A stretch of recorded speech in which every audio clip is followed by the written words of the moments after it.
Hello and welcome back to the Panda Award Show, where we tell the real stories all about IT careers and how people got to where they are today to help you get to where they are in the future.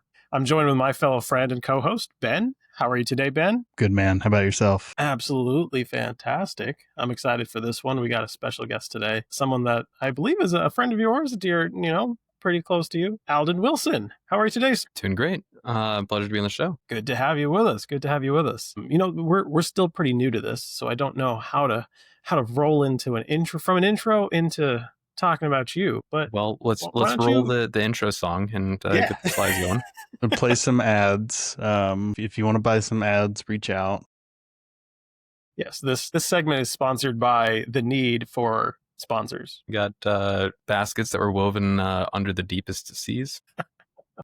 So, Alden, why don't you give it just a quick explanation of where you are today and what your job is, and then let's talk about how you got there. Yeah, so I am the owner and the lead meme automation officer of Laaldon's Laugh Lab. I do consulting for people who use SIP, the Microsoft partner portal created by Cyberdrain and Co. And from there, kind of do consulting services based off of that. Even kind of outside of that, I just try to help other MSPs, other companies, other tech folks get themselves up to, I guess what I would call the acceptable minimum standard. But I really try to help people boost both their security and the security of their clients if they're a person who's client facing, or the security for their customers if they're customer facing, if they're more of a vendor or more of a enterprise SMB, what have you. Very cool. I think based on that alone, I'm going to have to reach out to you, because as a new entry into the MSP market, we're still learning the ropes here and there. Well, we know what we're doing, but at the same time, I don't think we ever know what we're doing, but it is a lot of chasing excellence until you can get to there. And I mean, a lot of the security things that I really harp on do end up making your lives and your customers' lives so much easier once you give into the pain of, maybe once you have to buy a YubiKey or something to do your password management, but then all of a sudden now every single system, every service you have is logged to, or is locked down to, your YubiKey and your backup YubiKey. Now you don't have to worry about your passwords anymore. Suddenly life is easier. You can forget them. And then That's true. And you have to remember them sometimes. And that's really bad. It's all rainbows and sunshine as long as you're looking in the right direction. So I'm curious, how did you guys meet? Because this is the first interaction that you and I have together, Alden. But Ben and you have known each other for a little bit longer than that. So that'd probably be Cyberdrain server potentially. I mean, Cyberdrain CCF was when we became acquainted with each other. I mean, I know that we'd ran into each other in the Roost Discord, just kind of answering questions for each other. I'd used Roost for a few years at my prior MSP, and now I've got my own account to fiddle with. But I think that we really kind of started talking during the one of the Capture the Flags ran by Cyberdrain, where instead of a traditional Capture the Flag event where you're trying to break into software, all of their questions are more of like actual tickets that they've got or that their friends have got at their MSPs, just the weirdest situations. And so they set up a server or a workstation that is identical to that very odd situation they ran into, and you've got to fix the issue.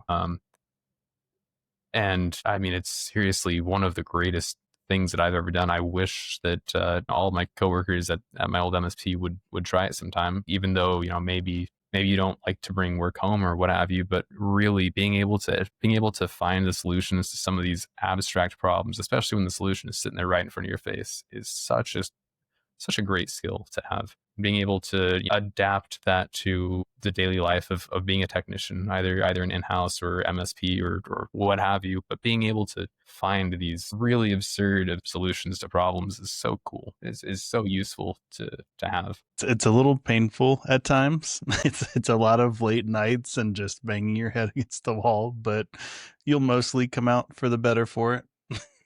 I think so I'm not a coder by any means. And I think today, because I understand some code, but I think I spent like 6 hours back and forth with ChatGPT and Gemini, trying to figure out how to do one thing. It is really nice to be able to bounce ideas off the big three, or even the big four. I see a lot of people who are doing ChatGPT, Gemini, Grok, and Claude kind of situationally, or when one of them gets stuck, you copy your question over to the other one. You say, "Hey, your dumb brother GPT gave me this answer. Prove to me that you're smarter than him." And then they're like, "Boy, you're such a smart person, such a forward-thinking person. Let's find you an answer for that." What were you trying to code? If you can talk about it. I saw a great meme.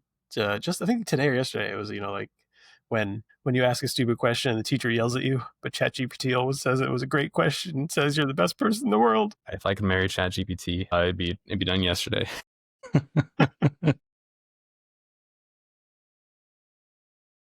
Where's Cortana when you need her? So as far as doing coding stuff, that actually interests me. That's one of my big hobbies. I mean, LLMs are a big hobby of mine. If Ben hasn't told you, I've got quite the stack of self-hosted LLMs, which is good and bad. It's fun because you don't have to worry about the retention policies, but it's awful because, boy, there's a lot of cool stuff that all those other platforms have that they just don't talk about that they've added, especially recently. A lot more of it's coming to light with all of the MCP stuff and the tools, and that stuff's been around for years, but it's really starting to pick up now that like Anthropic is like, "Hey, we've standardized MC and we have it in our platform," and then everyone's like, "Oh wow, this is cool." Right, it's an API, but not. And I'm curious, how easy is it for you to run some of those LLMs at home? Because my struggle has been that I don't have the GPU power to make anything worth my time. It's just too slow. So in a previous lifetime, I was an MSP that worked in an actual office with cubicles and all that fun stuff. And so I would often grab machines from our graveyard and bring them home once they'd been properly cleaned. So I've got a stack of really awful GPUs, and that gets me going. But I also have my rig that we're talking on right now that's got an RTX 3080, 4070. And then in my bedroom, I've got one with an RTX 3060 and a 3080 and a RTX A4500. And then in my server closet, I've got two with RTX A6000s. So I've got about 300 gigs of VRAM floating around my house. And so, I mean, I can load up DeepSeek. I've loaded up DeepSeek locally, and it's painful. It's so slow. And you gotta, now you got all the GPU power, but now how's that? I've got slow GPU power. How's your main panel for your power? I have solar. I'm in California, so it's incentivized to have solar. So I've got just my roof is essentially just a solar. It's an AI generator. Yes. It is a token. It is a tokenizer. Boy. So like, but the thing is with the GPUs, people look on Amazon or on eBay for like cheap P20s or something like that, like nice high VRAM and NVIDIA cards that would be typically used for architects or landscape architects. People use AutoCAD a lot. And unfortunately, they've got a ton of RAM. They got like 48 gigs. It's great, but it's like DDR3. It's very slow, not very fun to work with. Like my A6000s are probably the top tier, and I set those up. I gave private access to the Cyberdrain folk, and they wrote most of version 8 using it. So I would say that was a win and a loss, because I then realized that the default tools that most people use, which are like Olama or LM Studio, are single-threaded. You can only run, or not single-threaded, but you can only run one query at a time, and then the rest of them queue up in a pile. So to answer your question, that entirely answers it. Where for home use, for me use, it's great. If I had a kids partner, if I had an ALEXA hooked up to it, or Home Assistant, or anything, I'd start running into all of these queuing issues, which I did. And then I had to switch over to Linux and start using all command line tools. And then I got into private discords with the OpenAI team, where now I'm using the tools that they're using to host my servers. I'm using like VLM and SGLang, and everything's all command line. It's very scary, but I can now self-hosting and run 500 simultaneous queries at 2 million tokens per second. Once I broke through that barrier and realized, that you just got to use the big boy toys once you move up. So it sounds like you're a tinkerer and you like a lot of figuring it out. I am. And I mean, so that kind of starts, that goes way back. Yeah. I'm curious what was like the first thing that made you want to tinker? Like what was the first cool thing you did in tech? Well, so I kind of started out like, I mean, going way back, elementary school. I grew up in a kind of rough city, rough neighborhood. I mean, the term that was used was the projects, which at the time I had no idea what the projects were. It's definitely not like the projects in an actual ghetto, but in an actual bad place. But I lived in a very low income part of the town. There was a lot of crime, a lot of scary stuff. So I didn't go outside much as a kid. I kind of relegated myself to forums, IRCs, the internet as a whole. And so back in 2004, I was in elementary school and I discovered that there was a community that ported Linux over to the iPod Nano. And so I joined that community, got really far into that. That was super fun. That and Rockbox and, running, Game Boy emulators to take backups of my actual Game Boy cartridges and play them on my iPod. Would never condone piracy. Definitely export my games. Oh yeah, definitely. The more I say it, the more believable it sounds too. So I'd gotten into that, and I had also kind of at school gotten the persona, the like everyone knew that I was the tech guy. People would come to me for weird tech issues. And in elementary school, weird tech issues were very odd and usually ended up coming from teachers, or like the computer lab teacher would come to me for server assistance, which was great, which meant that elementary school I ended up getting remote access to the servers at my elementary school. And suddenly the iPod Linux project had a really reliable build machine. So kind of from there, I started learning about the dark side of the internet. I just was playing games, was playing online video games, and there was cheaters. And so the best way to beat them was to learn how to do exe debugging and do rats through the game, through multiplayer. And I started making some fun cheats and killing people's computers because they were killing me, and it was unfun.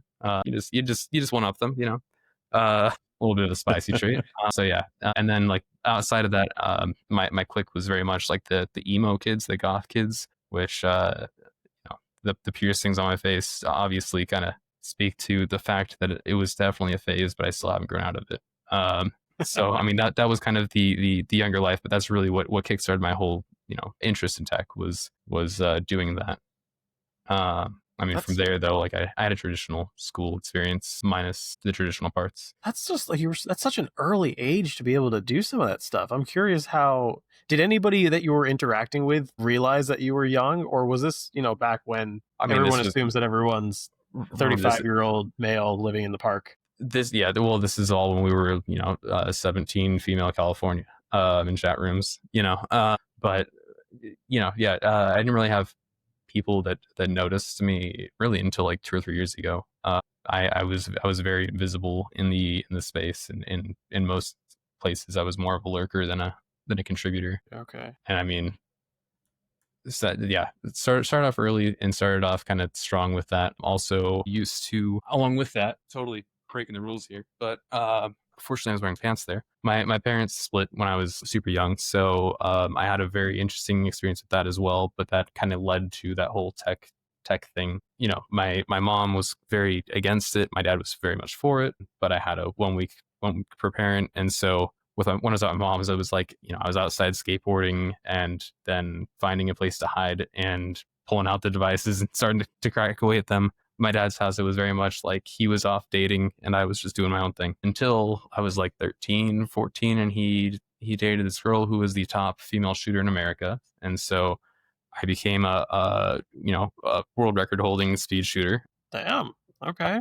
Well, no, it kind of sucked because I lost so much progress on text. No, it was cool. But yeah, like the whole time it was like I'd be shooting matches, like I'd be winning world championships. But can I go home? Like I really want to go chat with friends on IRC. That is like the what am I thinking of here? Like, that's like a sci-fi movie right there, right? Not only can he hack you, but he'll hack you to pieces. It's like the weird millennial experience because, right, like Yeah, it you've got really like is. the generation, before and after us, they're both not as tech savvy because a lot of the tech that the younger generation has is all iPads and it's all, it's all there for you. It already just works. It already just works. You just hit a single button and you got there. Whereas like we had the days of having to troubleshoot and install Shield Wizard to figure out why the heck we're getting error 1603. Yeah. And I think a big part of that too is that we learned it as it was improving and it was getting to the place, right? So it was like, oh, it's not just that we're struggling because things suck. We're struggling to learn things because we're kids. It's because the system we're using is also essentially a child and it hasn't yet grown up. And like today, the moment you buy a computer, it's like, yeah, it's a fully functioning adult. It just does whatever it needs to do. It does exactly what it wants to do. Yeah. Gosh, I got a new computer yesterday, and the new computer experience I haven't had in has to be 10 plus years. I haven't reinstalled Windows on this machine since Windows 7. But yeah, like the new experience, I was like, oh god, I got to be online, got to sign up for Microsoft again, got to get my free trial of Windows Live Messenger. Yeah. Speaking of Windows 7, there was a post on Reddit yesterday. Someone customized their entire Windows 10 UI to be Windows 7. Like they replaced all the icons, they added Arrow, they made it look like it was running Windows 7. I was like, oh, I've got my Windows 11 is erased to heck and back. I mean, I use Windhawk to make all of the UI work good, and then I use Flow Launcher, which is kind of similar to the Spotlight tool that OS X has, where you can do Alt and Enter, and it just pops up a magical prompt on your screen where you can do anything from open a program to like run things in command prompts to like opening up. You can do that directly from the magic box? Yeah, so I can like RTFM. It's called like RTFM Flux or something. That is different than the magic box that's in Power Toys. Yes. It's this one has a bunch of extensions and it's much better. But yeah, I can do all sorts of stuff with it. It's nifty. And then I have my Windows start menu replaced with one that's actually functional. And I have it put on the right side because I got this 49-inch monitor that I don't need bogged down with a taskbar. So back in the day, I think this was like 2000. I want to say like 2006, 2005 or something, maybe 8, whatever year it was. We didn't have wide screens. We had small screens, and even like, and like a 28-inch or 30-inch monitor back then, 1080p. That's just like too big for a desktop because it was crazy. That's crazy. You got to use 720. Yeah. CRT. Yeah, the density, the resolution is just not there, right? The pixel density. So what I ended up doing is I got 3 23-inch monitors and I set them up in a row, right? And that was when I think it was back, AMD had something, I forget what they called it. Ifinity. Was it Ifinity? Yeah, okay. Where you could essentially make it one large screen. Yeah, my boss did that at the time with, it was either 6 or 9 monitors for his office setup. It was absurd. I used to do it with awesome. 6. At a previous job of mine, I did it with 6 monitors. We were actually selling 4. So NVIDIA has a version of that. I forget what it's called, but it's like Parallax or something like that. And we were doing full 180-degree flight simulators with 49-inch TVs, something like that, 50-something-inch TVs. But it was the R factor on that is not good. 6 4K displays all around you, running on a Linux box with 2 graphics cards. I think they were GTX 1080s at the time, back before the R days. Back before we had ray tracing. But we were doing flight simulators that were. I got that copy behind me somewhere. Flight Sim 2004, so anniversary edition. We were doing not Microsoft Flight Sim, but we were doing X-Plane 9. We were we were advanced aerial training device certified, so you could get your pilot's license entirely off of one of our simulators. Gotcha. Okay. So they ran mid 6 figures, and our client base was very reflective of that fact. Really interesting client base because it would be a lot of people who would get done working their big CEO job at fancy corporation that makes gaming headphones, for example. And then, they'd get home at night and they need to get their flight hours up to keep their license. So they'd pop in their flight sim and fly around for a bit and then run into an issue where a certain landing at an airport didn't work correctly. They would report it to me, and then I would sit there all day the next day attempting that landing and attempting to hit that crash. And so I crashed planes for about a year and a half straight and had enough hours to get my pilot's license. It was fantastic. One of the most interesting jobs, I think, that nobody should be able to benefit from. Sure, I'm sure. I take it then you didn't actually get your pilot's license. No, not. I mean, during my interview, they had me flying in one of their smaller single screen sims or dual screen sims when I had my proper interview with them, and it was really bad because like we were talking, and it was I had a dry spell from work for about 6 months. I had some problems come up after I was working at Autodesk, and I just had to kind of have a restart. And so I go there, I'm having this interview, first time in an office in months, and we start getting to the juicy questions, and I start just freaking nose diving that plane down, and he's like, I can see that he is visibly sweating because my boss like was a plane owner. He flew like a Cessna 152 or something like that.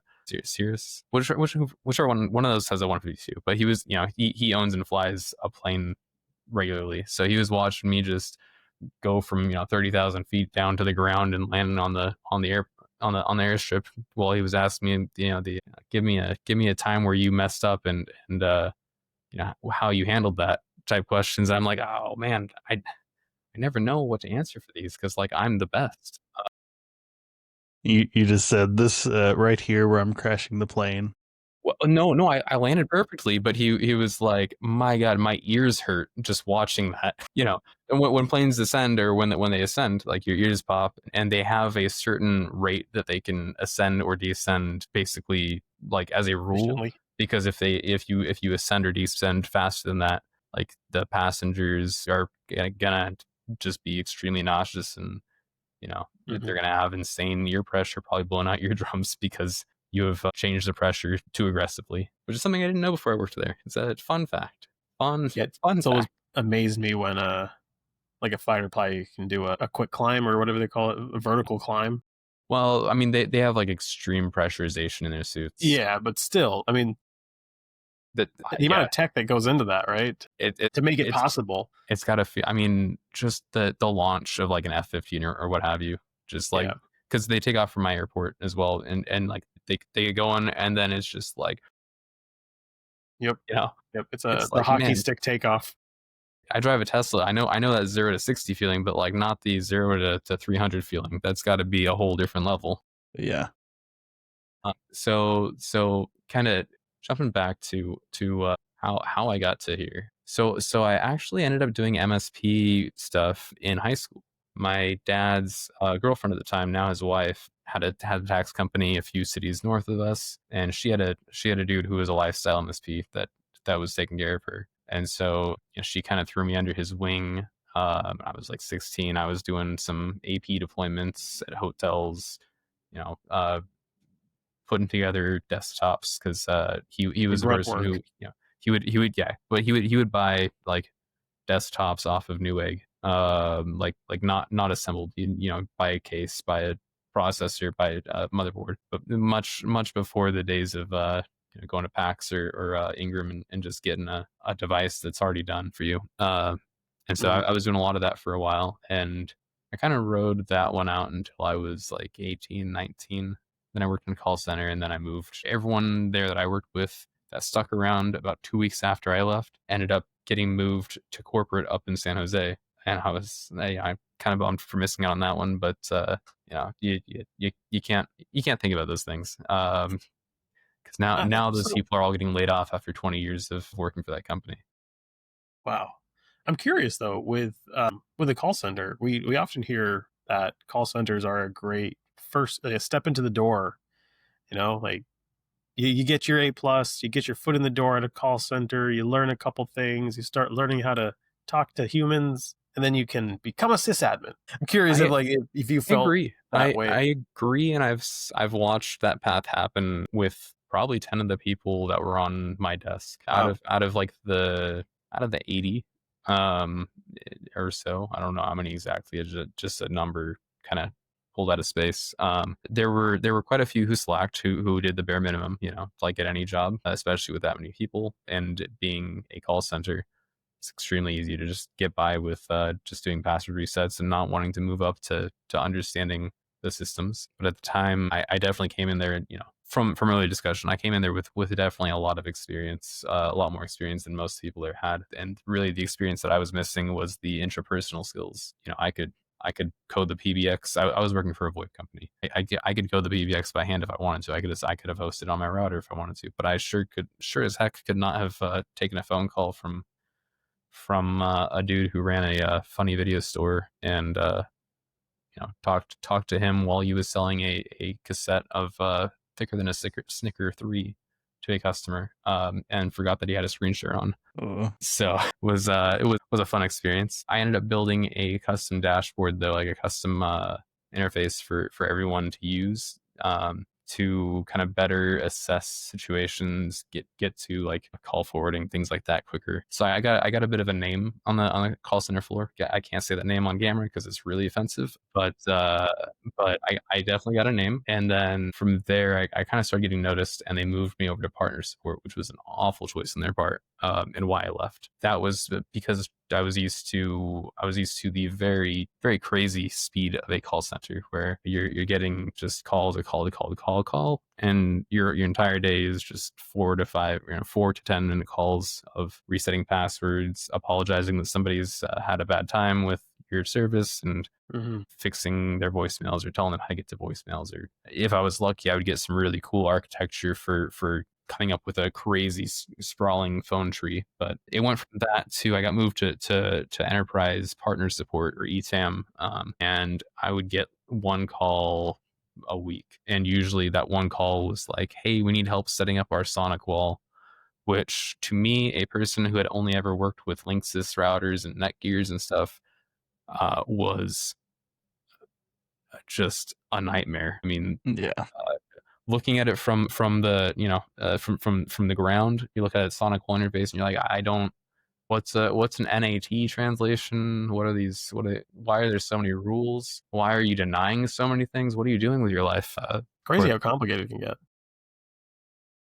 I mean, did you just allow all policy, each one that you set up? No, we had a really good document that I followed to a T and understood none of. And now, I worked for MSPE for 5 years. That was a Sonic wall only MSP, and I understand Sonic wall front to back for the most part now, and I understand everything we did, and everything we did was great. But it's like at that time, just lowly tech.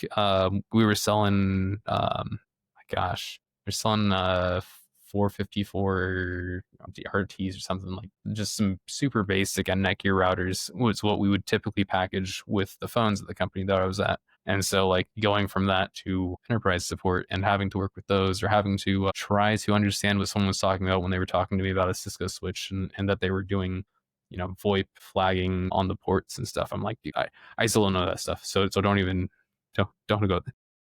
This is secretly a quiz. We're gonna quiz you on all the network terms that you're supposed to know. Hey, I had my Network Plus for a while. Or no, I had my Security Plus. I didn't get my Network Plus. I was too lazy for that. You skipped Net Plus and got Security Plus? I skipped A and Net. I just got my Sec Plus. That's actually pretty impressive, because a lot of people struggle with the networking aspects of Security Plus. Well, I think that's why post that MSP, that MSP was offering a 5-cent raise per cert. And I said, if I just get the top one, can I get the rest of them? And so I got my 15-cent raise. And then I moved to being a CISO at my next MSP a few months later. But yeah, so I mean, I would just sit there. Literally, I would sit under my desk because we weren't allowed to access the internet. We weren't allowed to, like, I was playing Sudokus for a bit, and then I got in trouble because that was not a condoned or cordoned site. So I got really good at Rubik's Cubing. I would just sit under my desk and Rubik's Cube all day. And then like when I get a call, I would reach up, I would answer it, and then I would jot down the notes for the call, and then keep fiddling away. And like, I mean, this is a regular one, but like I would bust out like things like this, or like an 11 by 11 cube at the, and that would take me a good like 3 hours to get done. Then I could take my lunch and then another 3 hours.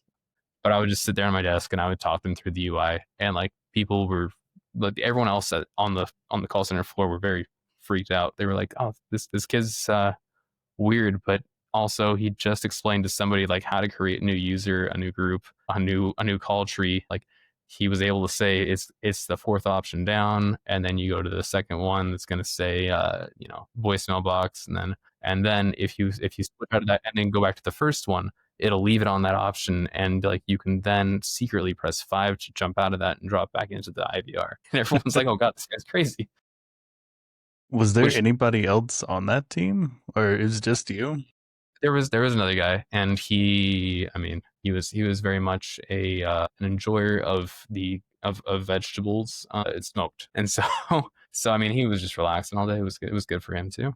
But no, everyone else was all just regular support, and so for the most part, I would end up just being escalations, which translates very, very easily over to the MSP space. If you've ever worked at like an MSP that's small enough to be sizable, but still sizable enough to be small, and where you've got an escalations lead, where it's just the guy that knows everything somehow. And I unfortunately fell into that role without having those interpersonal skills that I mentioned earlier, and it was not great for me nor my team.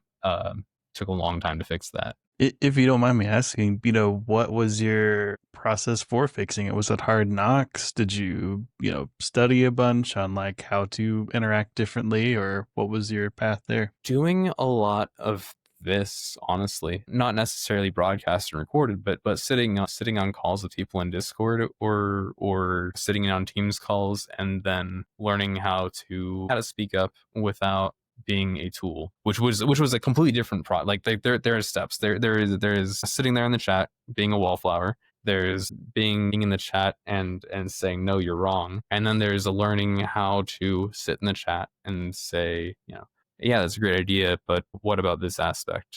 And learning not to talk over your peers, which is something that I still struggle with. And unfortunately, with the wonderful world of work from home and latency and everything, talking over people is commonplace. Trying to then do the mental rock paper scissors of who is currently talking. It's one that I'm working on. I'm working on beating that one now. But it comes in phases. Yeah, like life is about growth. I like the analogy to rock paper scissors because I feel that, and I think part of it's like the anxiety in me of timing things right, and I think that's a very elegant way of putting that, is the rock paper scissors of conversational timing. Well, or it's like the hallway dance. Like, if you think back to school, you're walking down a corridor, and then there's someone else that's walking your direction, and suddenly you both step the same direction, and then if you're me, you're a troll, and you catch their moves. You kind of stop, you wait for them to, and then you shimmy to follow them, and then you get decked in the face. Who would have thought?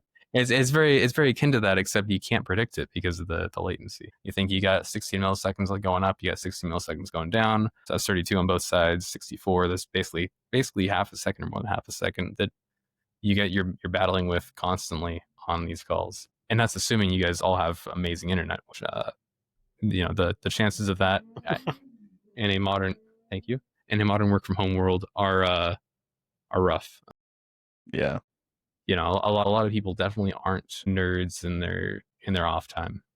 I find. Who would ever need fiber internet? Yeah, who would ever pay for 2.5 gigs by 1 gig, even though all of my house is just 1 gig? The only possibility of me getting fiber at my house is with Lumen. So I don't think I'm going to be getting fiber at my house. See, over here, I'm a block south of where the cutoff is, but there's AT&T fiber, and apparently it's like $60 for a gig synchronous, which is amazing. Yeah. I've heard it's actually really solid. Unfortunately, do you know if they're doing symmetrical over you? Because over here, it'll be like a gig down and then 30 up. Synchronous, like in gig by gig.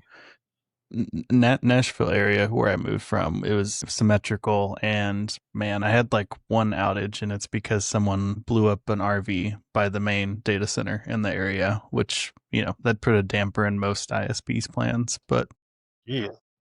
But yeah, it was symmetrical, and that's definitely an aspect I miss, because like you said, that $60 for symmetrical gig was pretty solid. Is that was that one of the cities that Google did the micro trenching in? Yeah. For Google Fiber? Yeah, they did micro trenching where instead of going the proper depth, they only went 6 inches with their fiber. AT&T does that too, at least in the Nashville area. They would 6 micro inches? trench the last That's mile. deep.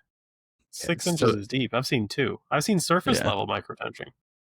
Well, so that's the thing. Like they did it in Louisville, and like if you look into the Google Fiber there, like it started 6 inches, and then it went like negative, and it's really bad because like it just kind of pops out from the road, and you get your fiber just strewn out like a snake. Down here in Florida, when it rains, if it's close enough to the surface, it just floats.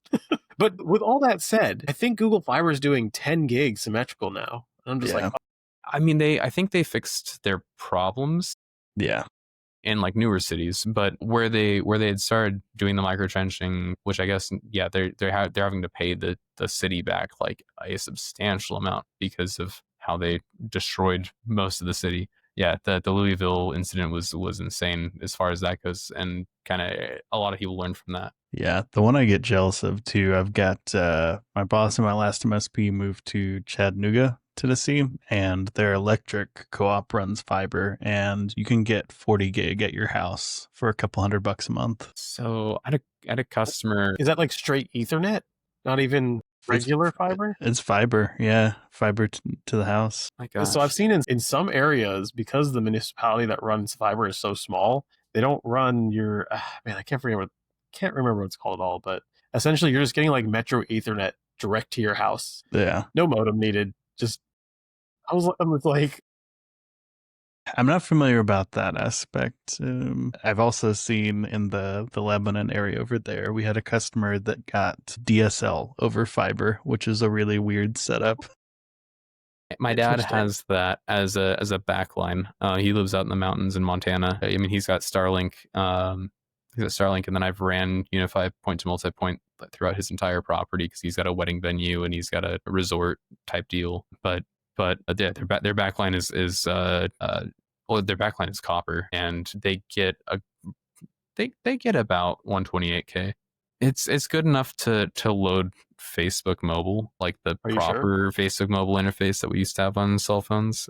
Okay. Because Facebook is probably my most abusive tab in my browser. It takes up the most resources. I got some that are worse. Good old Roost. Roost gets really angry if you leave it open for a few days. My old MSP, Ben, you reminded me a couple MSPs back. We had a customer who was an electric provider. They were a backup for a city, but when the city didn't need to fail over to them, they ran a crypto farm. So they had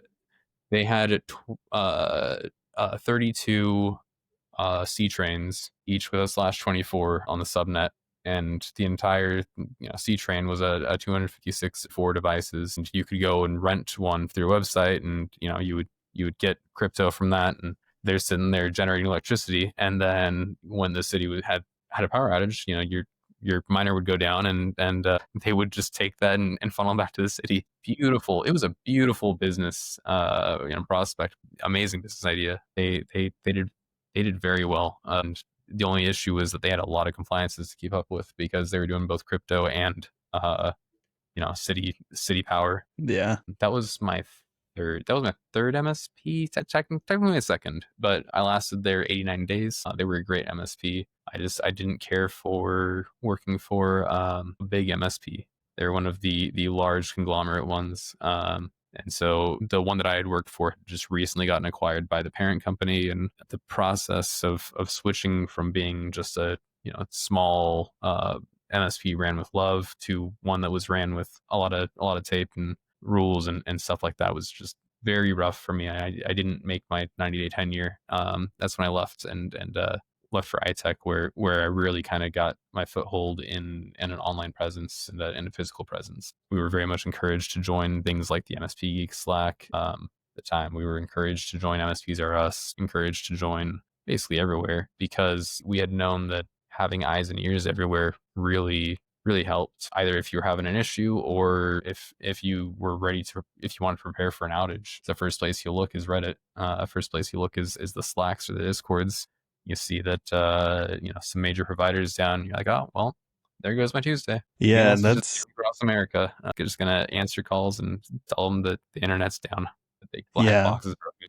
It's always great to hear when the MSPs do have their employees actually participate in the communities and stuff, because it's not always something you see. Well, and my first MSP that I was at for 5 years was very much against that. There was no sharing, there was no talking to anybody else. It was very much our secret sauce was our secret sauce. And I didn't realize why until I left, and then I realized why. And it's one of those unspoken secrets that if you don't talk to anybody, you never understand how awful your life is. You talk to a therapist, and suddenly they're like, hey, actually having a knife in your arm isn't necessarily how everyone lives their lives.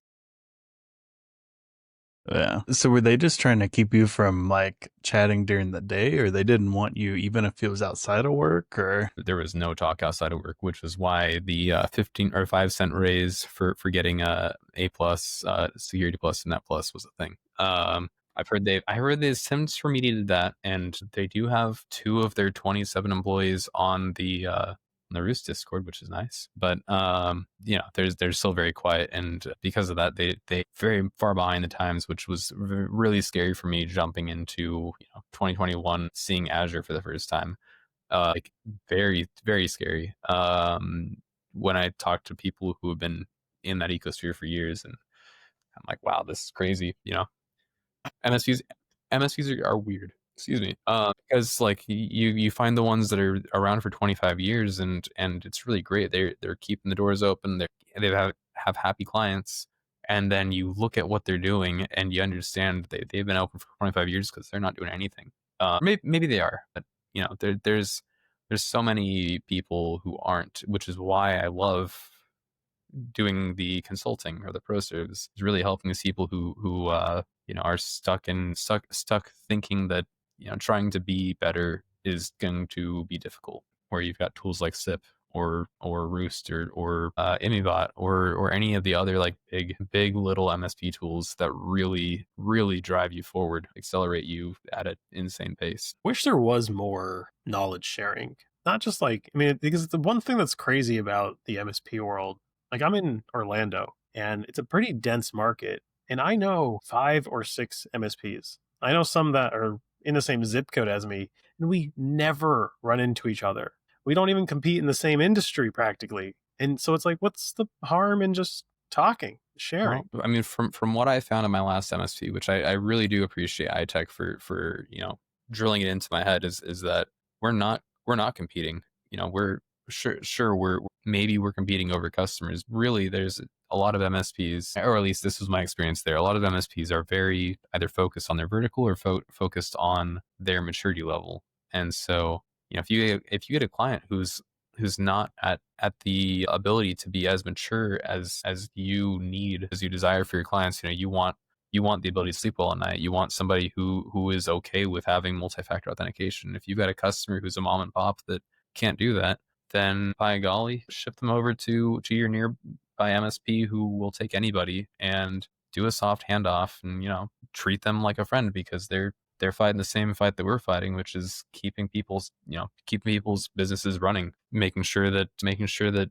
our customers aren't the reason that somebody's business gets a ransomware email. And I mean, I think if you look at it from that mentality, like we are a bunch of friends, and communities like MSP Geek or MSPs Are Us, or you get into the specific software discords, you get into like the Ninja Discord or the Halo Discord or Roost or SIP, and you've got people who are all fighting the same battle you are, and you drop a problem in there, you're like, I got this weird thing where Outlook is opening pop-ups from right to left, and someone else is like, oh yeah, I ran into that 2 months ago. It's a reg key. I let me find it in this ticket. It's right here, but I don't know how my end user found it, but apparently yours did too.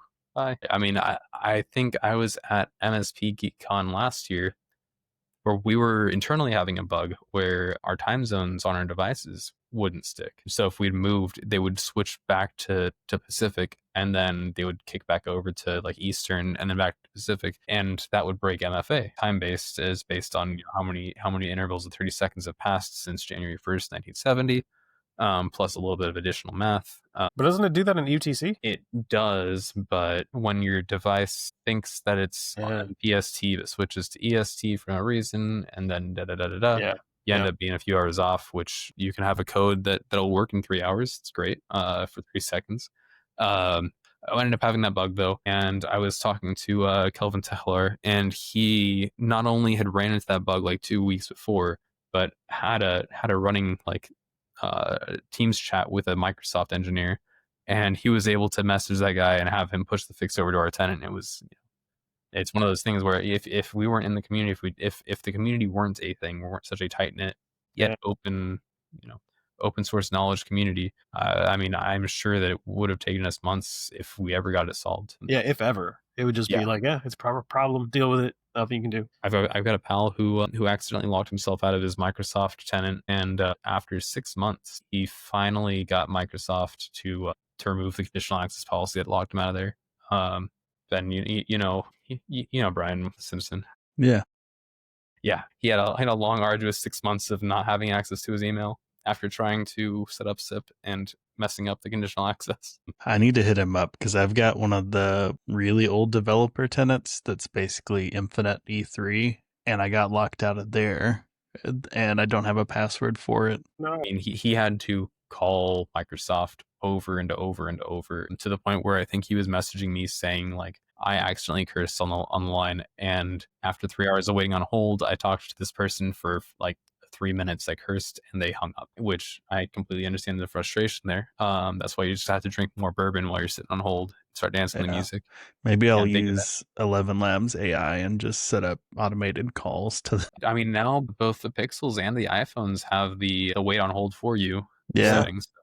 What a convenience. The little conveniences of AI. 100%. I've had pretty good success with the Pixel call filtering, where it's like, answer the call for me. People have actually said, this is so-and-so calling about so-and-so, and then I missed instant transcription. I missed that about my Pixel, is like, it was able to do that. Like, the problem is I had the Pixel Fold, and I hit like a grain of sand like on the screen and closed it. And then I open it back up, and the entire inside is now just a white display. That's not how you're supposed to do it, man. I know the thing's made out of silicon, but you can't just add more silicon to it. Silica different. It's close. All white display. And so that happened. That happened actually at GeekCon this year. And so I flew back to hang out with Brandon Martinez, who's an absolutely amazing ProServe dude. On top is amazing for their consulting, but also just for the humans that work there. The talks that Brandon gives over at ZenTop, man, mind blowing. You should see the talk that Brandon and I did at Flow last year. It was amazing. Ooh. Is that recorded? Can I find that somewhere? It is, and it was a battle of the battles, OpenAI versus closed AI. I was very much not wearing proper stage attire, and I was very much team actually OpenAI. And he was Mr. like 20-piece suit talking about how much he loved Chat Geppetto and closed AI. I'd say they have an awful name for being a closed source product. I don't know. I don't understand why they are continuing to keep the open moniker. Yeah, it's a fun talk. It was mainly about compliance and being smart about the data you put in there, which is interesting. Yeah, I was being sold on some private AI solutions, and I was like, I can't. Like, it's so expensive, especially long term, and the fact that now OpenAI just got that court case that got made public, where now they have had to admit that they, like, temporary chats and deleted chats go into a entirely separate database that has an infinite retention log. They go into separate databases. They're separated from your chats. They're an entirely separate database. So your private chats can be audited individually, which is really spooky. And then, but they're anonymous. Of course, yes. Then Theo of T3 Chat, if you're familiar with him, he's a tech YouTuber who does a lot of videos on like TypeScript and Next.js and stuff like that. He made a tool called GPT Snitch or something like that, and tested because Anthropic recently came out and said like, hey, we've got these tools, but like in between the lines, they'd said, basically if you do something that's unethical, we will report you to news outlets, we'll report you to the FDA, FBI, NSA, etc. And so he wrote some big long prompts saying that they were a biopharma company that had just released a product and they were going to market. They had a few people die during clinical trials, but they wanted to expunge that from the records and just show the good results. Ran that through the LLMs, ran that 20 times through like Grok, Gemini, GPT, ChatGPT, Mistral, etc. Like all of the common household names, so to speak, and inspected the network traffic on them to see out of 20 calls to each of them how frequently they had reported to news outlets, FBI, or both, and has a nice GitHub repo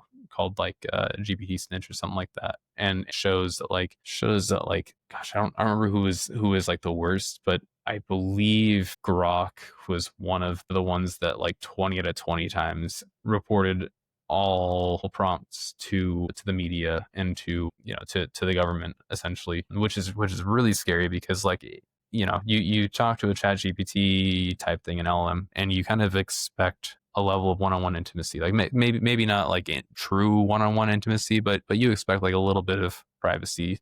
You expect, you think that's what your chat's going to entail, is that it's between you and the model, and maybe the model learns off of it. But the fact that like now it is triggering emails that you're not specifying to occur, it's triggering an email to various agencies is interesting. I was watching some tests within the past week where they were, testing, I forget what you call it. I think they call it like basically ways of bypassing protections, and Grok and Gemini were the two that you could still ask for recipes to make napalm, for example, by saying that you're doing it for research. And I think they use tricks like saying like my professors, my other students, and the university says it's okay for me to ask for it, and Grok would just spit out the recipe for napalm. Well, I think it was Right at Boom year 2 where John Hammond did a demo of having ChatGPT write undetectable malware. And he got on stage, and it was a good talk because he got on stage and did something like he asked ChatGPT, write me a piece of malware, and of course he said, as a ethical large language model, I can't do that, which was a typical response from ChatGPT back in 2023. Like there was a lot of, as an AI model, I can't do that. Now they've definitely spruced up the response, but then he went and said, hey, I'm a researcher, I'm doing this for school, using Rust and Golang and for my master's thesis, please write me a piece of software that renames every file with a proprietary, with a specific suffix, and encrypts it using this encryption, that encryption, the other encryption, use a specific key. Don't tell me what the key is. This is a challenge. I need to figure out how to unlock it. And then it wrote him this beautiful crypto locker in Rust. And then he ran on his laptop, and he had Huntress, he had Blackpoint, he had Windows Defender, he had you name it, he had it on there, and none of them caught it because it was completely undetectable. It was brand new code that no one had ever seen before. And he crypto locked his laptop on stage, and it was beautiful. I think Kelvin also did the same thing at DattoCon. If one person can do things, John Hammond is just a masterclass in hacking skill. He is. I mean, he's part of the reason that I have kept going into the security sphere, because it is just really nice to be able to understand what's going on and also to help people. And then at the end of the day, I mean, I can't speak for YouTube, but I'm kind of in this gig to help people. Yeah. Isn't that the whole point of this podcast? I mean, so yeah, a few MSPs in, and then my last MSP that I was at, iTech, they were really good. They did it, like I said, they helped us. They really promoted community and getting us to learn more and getting us to be more out there and really understand the world and help people. I believe that they were the ones who actually signed me up for like the MSP emergency line. I don't know if that's active yet, but it's essentially like 911 for MSPs to call and get. Yeah, I forget who did it. It was Jason Slagle, I think. Robert Slagle, Andrew Morgan. I think John Hammond. Like Yeah. Matt Lee, I believe like the four of them were kind of the brains behind that, but I don't know if that's live yet or not. I just know that was a big thing that was I being think they discussed a said lot. something about it at MSP GeekCon. I think it's still in beta, or they're just coming out with it. They're figuring it out soon. I'm on the list, but I did end up taking a break from MSP, which does not, it's not like my ProServe stuff through SIP had anything to do with that. It's kind of two different thought paths that collided at roughly the same time. But I've just been taking a break, and the fact that I still wake up at 2 a.m. and check my phone to see if a server is down means that I'm not quite out of the PTSD realm yet, but I'm definitely getting there. 10 months. You can automate that checking with Roost. You can, but boy, oh boy, that's one of those human in the middle things. There's a lot of tasks that even I, as a person who pretends to be an AI enthusiast, there's a lot of places where there's still room for human in the middle. I'm really excited to see what all the agentic stuff coming out in the future is. I'm not excited for that to continue being a buzzword that people are using, but you win some, you lose some. But for the time being, I think that we're still in a stage where a human in the middle is needed. Obviously, you can have some sort of system like SIP lock out users if they get phished. Like that's a no-brainer. That's a 2 clicks in SIP to lock out users if they open up a phishing email or click on a phishing email. But besides something like that, I think that a lot of these decisions are still things that have to be looked at by people that know what they're doing. And if you don't know what you're doing, if you're not certified to do DFIR type stuff, like forensics work, like the biggest thing to do is nothing. You like learning to do nothing until you get insurance in there or get a digital forensics incident response analyst in there is really a hard task, especially if you are security minded and you just want to get the problem fixed. Learning to say like, hey customer, you're kind of SOL, you gotta all the details are oh my gosh, Ben, help me out here. You want to kind of protect the relevant details. All the details are in the instructions. That the gift that we had, the gift, the what, the breadcrumbs? The gift, my gosh, I'm all the details are in the task. Oh my gosh, yes, all the details are in the task.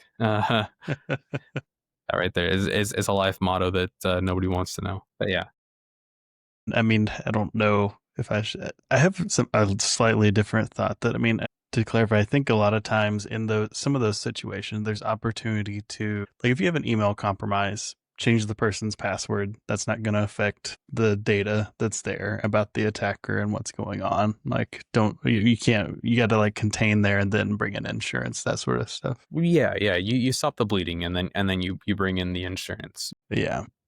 But there, yeah. Well, and that's just the thing. I mean, that's something you learn with the Security Plus. That's something you learn from talking to people in the community. Is you do stop the problem. Obviously, you don't just let it spread. But there's a certain point of absolutely, if you move too far, you're now removing critical evidence. Which if your customer or if you're the one that got hit by it, if you have befallen that poor circumstance and you erase the evidence, you could be screwing yourself out of an insurance claim, or you could be making your insurance payout just much worse. 100%. There are, if you want to be a little bit more informed, Black Hills InfoSec has anti-sec training, and they do some, intro to security and some very basic, backdoors and breaches is wonderful for planning. I don't know if these are upside down or not. I'm sure they're upside down, but they've got this card game, Backdoors and Breaches, which is a great tabletop exercise for your team. I think people should have. None of my other friends though, like my non-techie friends, want to play the game with me. So call it. Just scribble it out and say Cards Against Humanity, and there then you go. Have a few drinks. I have Cards Against IT. Get a few drinks going, and then they're like, wait a second, this isn't Cards Against Humanity. You're like, yeah, it is. She just tricked me into learning incident response. I don't know. I really I don't want to attribute this to the wrong person, but there was a CEO of a tech company, of a security company, who was speaking at the second Ride of Boom when I went there, and he was saying that they had an incident and they had an incident response playbook, but they had not tabletopped enough, and so instead of following the playbook, he ended up trying to play Superman, and it burned them a lot. So that's one of those big things. I think the easiest way for anyone to understand why tabletops are important is just the firehouse analogy. The same, the firefighters need to train constantly because you need to make what you're going to do second nature. It doesn't even have to be compromised. There's still MSPs that don't test their backups. Yep. Yeah. What are you going to do when something's not working? You sick an Alden on it for a week straight. You buy him like 37 or 36 Monster Sunrises, and he rebuilds a entire SQL database filled with X-rays of people for an orthodontics center by hand. And then he never discusses it until 5 years after his NDA. There was an Exchange server that we had to rebuild at one of the companies I worked for, and we did it from everybody's Outlook PST because the backup was... Yeah. Learning the backup's broken when it breaks is the scariest part, because then you see just how bad it's broken, and that like even the successful ones weren't tested properly, and those ones are still broken, and then it just... Really early on at some of the IT companies I'd worked for, you would buy a backup product and you just kind of assume that it did the thing that you paid it to do. And then you learn like, oh, you have to check this stuff. And then even if I check it, sometimes it's still not good. So we should actually test that. My favorite way to test my backup products is just when I need to do maintenance. Why take down the server when I can just launch it in a VM over from the backup? Gosh, that sounds great. Then do my maintenance and then restore from the VM. I would have loved that for one of my clients. I had a 911 call center as a client, and that's a tough one. Their maintenance windows were extremely tough. Fortunately, we had 3 hypervisors, and I was the one person at my MSP that learned that you could do live no shared storage VM migrations, which could be a CTF, honestly, at this point. That was an absolute disaster to set up, but I was able to hop things around servers and take out servers to blow them out. It had to be at 3 a.m. because everything slowed to a crawl while migrating an entire ambulance fleet management platform from one server to another. Yeah. Good old 3 a.m.s driving through the Thule fog here, where it can be 10 feet of visibility or 10 inches, depending on where you're standing. Yeah, fun stuff.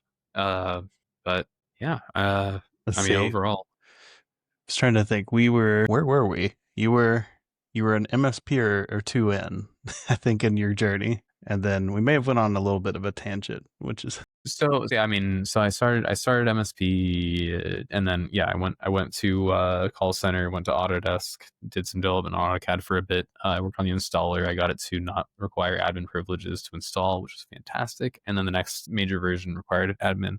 Flight sims, and then I actually got an MSP for 5 years. It was really cool. And then I got into MSP again, short term, and then over at iTech, where I was the CISO and chief of escalations and L3. And basically, if there was a hat that wasn't worn by a lower tech, I was wearing it. I was not a CSM. My CSM is amazing. My other L3s, L2s, and L1s were amazing people. I miss them every day, and I Snapchat or message most of them fairly frequently. It is nice to be able to keep those relationships, though, right? It is a wonderful thing. And I mean, I take a lot of pride in being able to tell them about outages, because like we were saying earlier, there's a lot of people who don't take work home with them. Obviously, we're in this call, we're all not quite in our cubicles, but there's a lot of people who do actually have that work-life separation that so many people talk about. The fabled work-life separation. But I really do enjoy being able to update people on new features, on tools or issues that happen at my old MSPs, because they're not frequently on the Discords, the Reddits. They're not frequently on Reddit and such, and they don't see stuff on the MSP Reddit where you could see that hey, there's a critical Windows update, don't install it because it breaks printers for everybody. Yeah. I thought I was the only weirdo who did that, so I don't feel alone.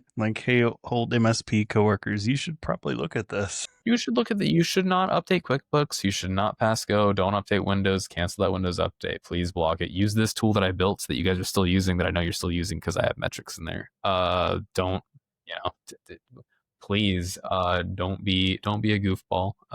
Don't make your life more difficult. Just listen to the weirdo who left on bad terms but meant the best. And yeah, I mean, now, like I said, now I'm just consulting. I just kind of took a break from that and I'm, really kind of just trying to help get everyone else onto a level playing field. Did you kind of always know that you wanted to do consulting? Did you fall into it a little bit, or what did that look like?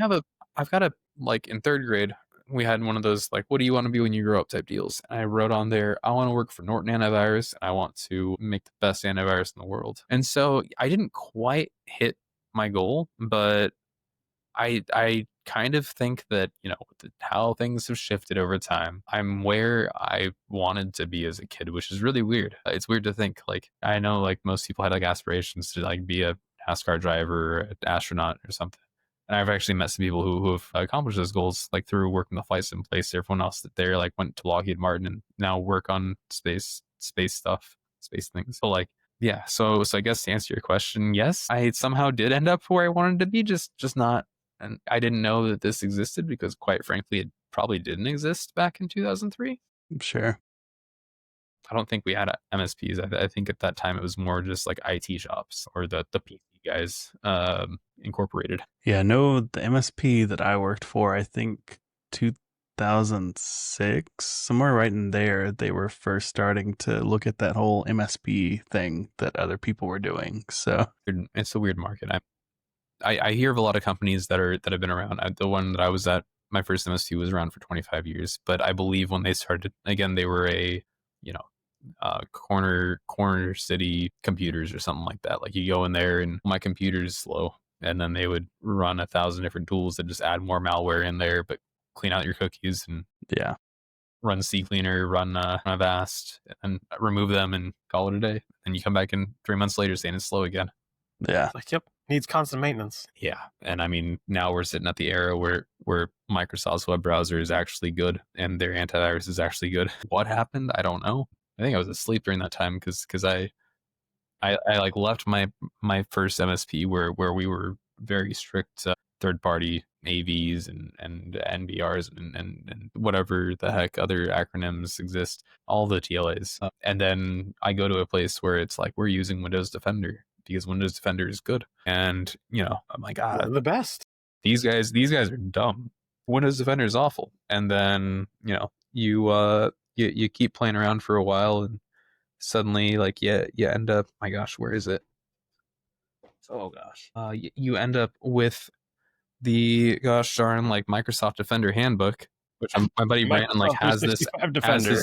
My buddy Brandon has this like his tabletop piece on his coffee table, and I thought he was weird for that. And then suddenly I ran into an issue. I messaged him and he's like, "Oh yeah, pull out your book, like go to page 136." Lo and behold, there's the exact answer to the very weird circumstance I ran into. So, but yeah, it's crazy. And also, in an MSP world, Microsoft Defender is insanely amazing because they link your identity 3 different ways via your email, your entry user, and your device. And so you can, if you've ever accidentally seen or had the unfortunate luck of watching a compromise through Windows Defender portal, it is amazing. You can see the email hit someone's inbox, you can see them download it to their computer, you can see them run the file, and you can see the file propagate to every single computer in the organization, and then you can see every user in there, email it out to people, and that it's all just a beautiful map in Microsoft Defender. It's like, after doing that, like even my personal, I have my personal Microsoft tenant for testing self-learning, but I'm still buying a business premium license and paying for Defender P2 because Defender's honestly saving my butt. And sometimes it's very retroactive. Sometimes it's not proactive at all. It still keeps those logs and everything, which is just great for if something actually hits the fan, especially as a consultant. 100%. So I see the Defender book. So I'm curious, if I were to hand you a new topic tomorrow and, I'd say go learn Proxmox in this very like weird setup. Oh, no, you awful human. That's one of my Proxmox is great if it's last year. But I was just to say, like, how, like, you've learned a lot of different things and you become very proficient at them. But what would you say is your method? Like, is it just doing? Do you prefer like text resources or videos or all the above? Or well, so I mean, I'm happy for an armchair psychiatrist to tell me I'm incorrect in the comments here, but I recently heard on a video or on a blog post, something like that, that like everybody, there is no such thing as like a visual learner versus a tactile learner. Like everybody learns by doing. There are some people who prefer to watch it be done before they try and do it, but really like everybody honestly learns best by doing. And it's like the same thing, you know, you were taught in school to take notes of the things the teachers are saying, because you're sitting there, you're writing it, and the act of writing it kind of burns it into your brain because you're focusing on that. So I'm definitely a learn by doing person. The edge method of teaching people has always been one of my favorites. Not familiar. So Tell me about edging. Yeah, explain, demonstrate, guide, enable. So it's a process of how you transfer knowledge from yourself to another person. First, you just explain how to do the thing. It's redundant on purpose. So if you're teaching, let's say, a class, you explain the topic, you demonstrate how to do the task, then you guide the group or the person doing it. You do it together, and then you enable them to go out and do it on their own. I like that. I've also heard it as I do, we do, you do, but I like edge because it takes that extra step in there. I like that. I mean, that does kind of circle into the folks who prefer learning by hearing or by seeing rather than by doing. But I mean, I believe that it was like done by a legit psychiatrist or something like that like you don't actually learn until you do it. And that's why like one of the mottos for learning to code is, you know, the best way to learn how to code is to code. I mean, I don't know anyone who can prove that they learn by just reading, because you take anybody that has done a brain dump on a certification exam and give them an actual task, and they're like, I need a reference book. Well, yeah, I mean, you've got the people who farm certificates, their resume has 30 certificates, their email is a mile long, their signature is a mile long, and they know about as much as about networking as the attendant at the nearest gas station, you know. Which is enough, you know. They've got some serious crazy networks there. I don't know if you guys have ever done like MSP work for a gas station. It's scary, especially the car wash. The car washes are nuts. Knowing how many switches are exposed to water in those, I'm surprised that those work well. We had a bus company client, and their network rack was in the men's bathroom, which was interesting. I have had an SVN server hidden above the drop ceiling in the bathroom before. Bathrooms should not have drop ceilings. Well, it was the one place I could hide a Raspberry Pi as an SVN server. I could change That's the DNS the problem. to point to You that. can hide things. Then when my web dev decided to push changes to prod without testing them, they would secretly go to our dev server, and then things would go down in our office, but they wouldn't go down for all of our clients, and it was fantastic. And if they didn't go down for the clients, then I'd just push it up the next night, and then I'd be able to roll back if we found a bug. They didn't know that. I don't think I ever actually got that Raspberry Pi back. People at that unnamed software company that's been up there for like 8 years, I believe that's still their like middleman CI/CD pipeline. Before I knew what a CI/CD was, I just redirected DNS and called it a day. It's great because we all worked off of Macs running Parallels, and so we re-imaged the Windows image daily, and so I just added in the Windows image a host file that redirected it. What a nerd I was.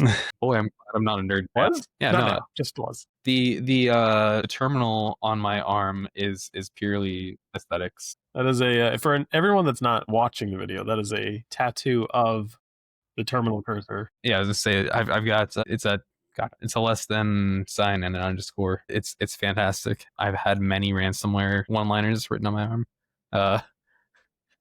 Just waiting for somebody to like write something really bad there and like OCR scan it and find a vulnerability in a phone camera app or something. But yeah, yeah. Crazy. You know, I love how vast your experience has been. You've done so many different things, all focused in on kind of just improving an environment, improving yourself, improving whatever you're doing, with a little bit of chaos thrown in every now and then. But I'm curious, what would you say has been one of the greatest takeaways that you've gotten over your years? Like based on, you know, this is a tough question, but what's like one thing that you've learned over the last 15, 20 years of your life that you're like, okay, I can package that into a small detail and put it on a stamp? I mean, a lot of things. Obviously, the big one, which you've gotten to know me here over the past time. Laughter is the best medicine. Whether it's for sadness, for life, for having a virus, for having a broken computer. If you can laugh about it, if you can laugh it off, if you can laugh a deadline away, laughter is the best medicine. I mean, the other like actual work thing though is be nice to your village. Respect your village, they'll respect you back, and that's really my actual thing. Is I want to it's rough in this generation to make a mark on the earth, so to speak. Just with everything that's going on, it's tough to make your mark on the earth. But if you can prevent additional awful marks from happening, do it. Be nice to your neighbors and give them gifts, get gifts back. Embrace bartering, embrace being a good human. You never know when, the saying is like, whatever you do, it'll come back and bite you. But if you do something nice, sometimes the bites are friendly too. I promote the heck out of a few tools, for example, and one of them hired me as a consultant. The other one, flew me out to Florida so I could talk at a conference they ran because nice. Yep. I'm a little bit off kilter. I think 3 days into having the product managers at the company decided that they were going to leave me alone and just let me do it. And by the 5th day I had the product, I was on their website as a customer testimonial with how I had completely revamped our entire emergency workflow. So using their system and automated texts now and automated rollovers, so we didn't have to have our service delivery manager have to switch the on-call users and everything, because that was a headache, and having to remember all that's a headache on top of a headache. And then, like, lo and behold, that company ended up liking me a lot. And yeah, it's one of those things you never know. I mean, obviously, like we would do them anyways. The things that the people you help out along the way, and then all of a sudden they become this random connection that changes the course of your life in some way. You don't know what you don't know. I mean, I love, and Abhi, like I gotta get you going in the communities or something, because it sounds like you're missing out on some of those where you would benefit. But see, here's the connections, thing. I'm in the connections community that I've made in the industry are to die for. I'm in the community. I just struggle with having access to 50 different Discord servers. And I don't know how to use Discord well enough. There are some dirty secrets on how to do that better that we can talk about offline. Yeah. I'm like, I need something to manage. Yeah, there's I mean, you can prioritize things. You can put things in folders as far as like the servers you care about, and then the ones you care about after work, and then the ones you're just in to have cool gifts. I mean, we all have to have our cool emojis to use in Discord. If you can't respond with like a crying, laughing face with flaming tears coming out of it, are you even properly expressing yourself to an outage? Well, I think if everything goes according to plan and we can edit this one properly, this episode will come out when my daughter will be a day old. So my goodness, when my wife is due July 13th. Oh, wow. Okay. My Super goodness. soon. You guys have a fantastic pipeline if that's the case. Yeah, but I mean, I love, that's the one thing that's really impactful or big to me or meaningful to me is if I'm going to have a kid, I want that kid to be happy and delighted with the world, because I know there's a lot of things out there that aren't. And so I want to make sure that I'm always embodying happiness and joy in whatever I'm doing, because I personally benefit from it. I love it. And I want her to be able to benefit from that too. I was gonna say you're a brave man. I do have another friend in the industry on the vendor side who just had a kid, and the same thing to him. I feel like anyone who has a kid right now in the current state of the world are very brave, and no disrespect, no nothing like that. But I mean, it's a scary world. And I'm trying my best, and I'd love it if more people tried their best to keep the world a place that's safe online in the connected areas where we're terminally going to be for the next unknown length of time. I mean, sure. I think that once Meta has these smart glasses down and other people start copying them, I can see a Pokemon Go resurgence of going outside, because you can still be connected while going outside again. Or, we'll be at the point where we'll all have neural links and we'll need to install Microsoft Defender on them. But Pokemon Go has a very special place in my life. But I mean, we all remember like the month following its release where Yeah, like that people was were what? That outside. was People, it July was like 2015? 2016? 16? 2017, 17? 8 years ago. Yeah. 8 years ago, Whoa. pretty much to the day, Mike. Yeah, It's crazy. It's crazy uh, how much the, that got people out to just out and about. Can you imagine if it came out in 2020? How different it would have been. So I was hanging out in a lot of online communities, a lot of foreign international online communities around that time. So 2019, September 2019 is when I started having friends over in Sweden and Finland talking about COVID. And that's actually when the COVID channel on their Discord, on like the main Discord I hung out in during COVID, started in like late 2019, like September. I remember it was before October that they had all shut down because of how crazy it was, and they were, they were all just like, hey, you stupid Americans, like you guys should probably like stay inside for like a week or two so we can kill this thing. And then we just never figured out how to do that. It was too difficult. The instructions weren't easy to follow. They weren't edged. And it's 2025. I got COVID 3 months ago again. Yeah, it's isn't it weird when you look back on that and you realize that all of the zombie and apocalypse movies aren't all that unrealistic? Well, I mean, or more recently, Don't Look Up, Leonardo DiCaprio. Yeah. It's like, I think it was a direct to Netflix, I believe, but that one is extremely on the nose. If you can get past how on the nose it is like the whole there's a meteor coming to destroy the Earth. Scientists have seen it, and then the corporate overlords are like, ignore it, we're gonna mine it for resources and we'll be good. And then I'm not going to spoil the ending, but if you've lived for the past 5 years, you can probably assume the ending. So things like that, it is crazy. Unfortunately, I got sucked into VR during COVID times, so I just wasted a lot of money on electronic toasters for my face. And like Ben was saying, I've got a bajillion hobbies, and they all just get more and more technical as they go in. And so I'm still waiting on a new VR headset coming in the mail next month. That is one thing I am struggling to decide whether or not I want to upgrade now or later, because I have the Oculus Rift 2. Gosh, and it's wow, still, you are out of date. It is still good though. It doesn't suck enough. It's one of the last ones that's good for the reason that it's good.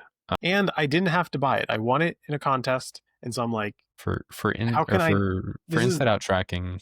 That one's Oculus Rift 2 has inside out, like that headset has trackers that detect your surroundings, correct? No, you've got base stations. Yeah. Okay.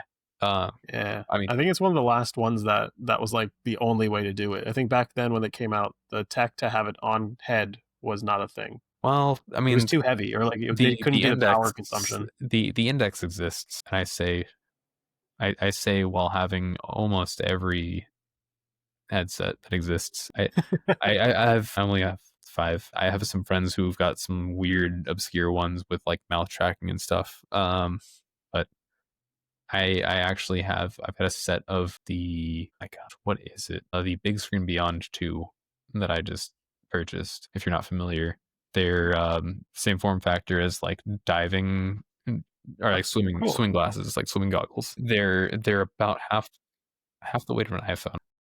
Did Linus Tech Tips do a video on that? Yeah, he got an early access one of those, and they're so sweet. Like the version first release was great, but it wasn't a party gift. Like it wasn't a party thing. You couldn't take it around because when you bought it, you had to do a 3D scan of your face, and they 3D print the facial interface to your face, which is an amazing experience. You can't hand that off to someone else. They're gonna have a whole bunch of light bleed.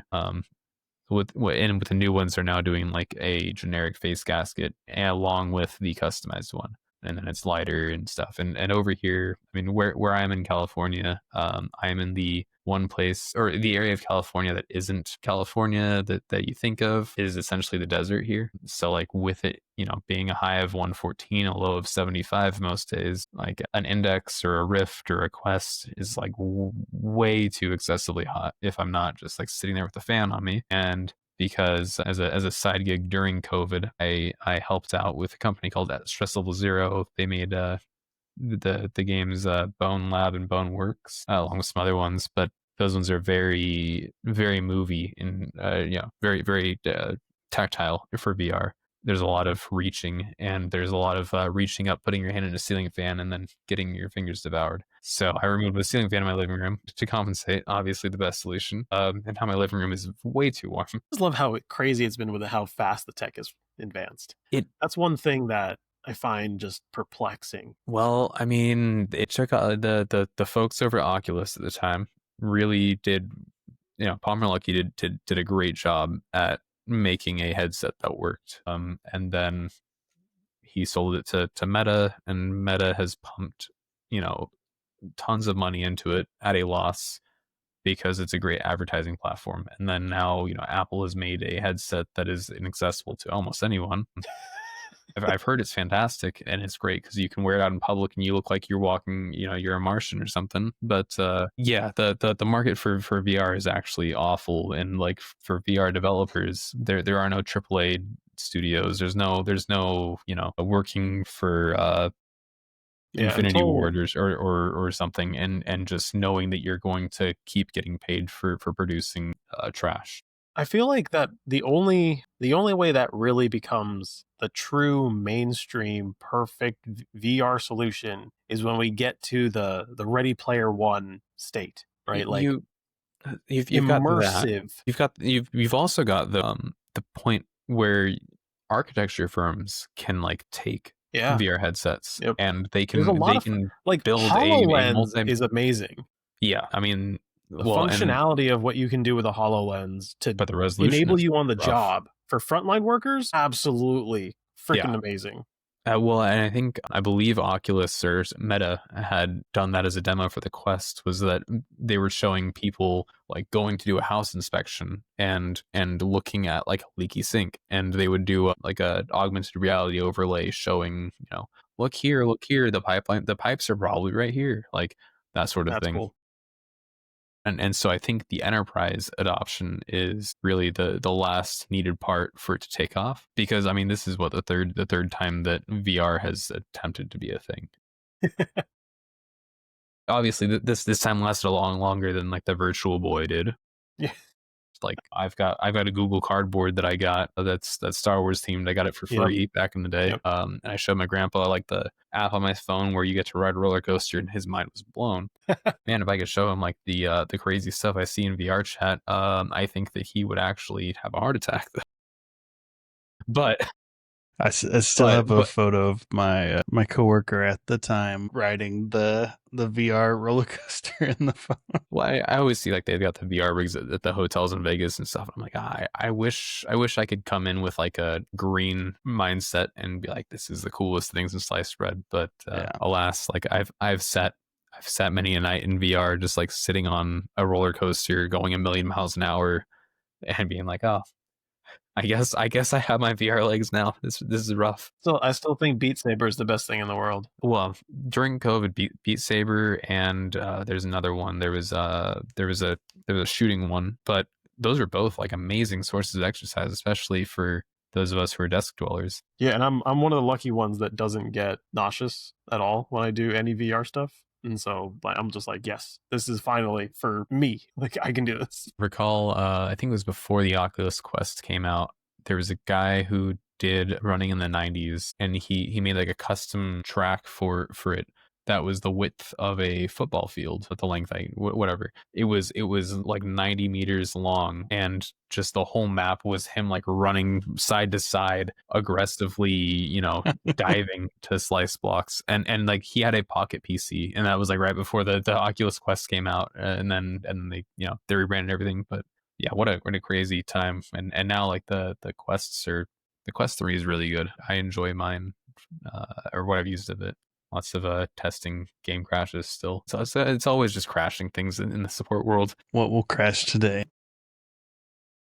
I mean, but like, if I say that, like, I play those VR games, like I got those, I got Bone Lab as a playtester and a security or a support person, 4 hours before it released. So I got it given to me. They got a build that worked at 3 a.m. On launch day. So they sent it to me, ran my ass over to the gas station. I grabbed a case of Red Bulls and a bottle of vodka. I went back home, played as much as I could until the game dropped, and then I sat there helping people who couldn't boot the game. And then also I was working my MSP and like sitting on Discord helping people troubleshoot PC issues, and then MSP stuff helping people troubleshoot PC. It was the craziest high.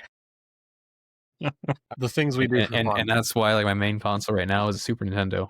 I'm a huge I play a ton of Super Nintendo. I've got a cart that connects to my PC, so I can do some fun stuff like injecting custom games. But it just works. It's worked for 20 years. It's worked for 35 years. It'll keep working. That's one thing that with my Steam Deck, I have all the emulators for all the retro stuff, because it's like, how else can you just easily play that at any given time? I mean, it's gotten so much easier now too, but I'm gonna get some hate for this one, but absolute nostalgia. Yeah. I love my Steam Deck, but I do love my analog Super NT.